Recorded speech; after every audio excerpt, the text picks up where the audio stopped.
अस्सलाम वालेकुम नाज़रीन मोहतरम। इस वक्त northern areas specially Gilgit Baltistan के जो पहाड़ी इलाके हैं, अपर हुंजा, अपर यासीन और जेमर के कुछ एरियाज़ में बारिशों का एक स्पेल शुरू हो चुका है।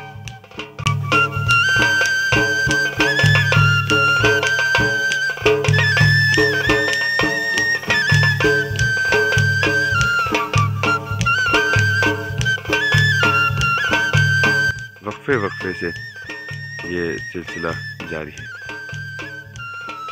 ये मैं आपको लाइव मनाजिर दिखा रहा हूँ सेंट्रल फंडर से।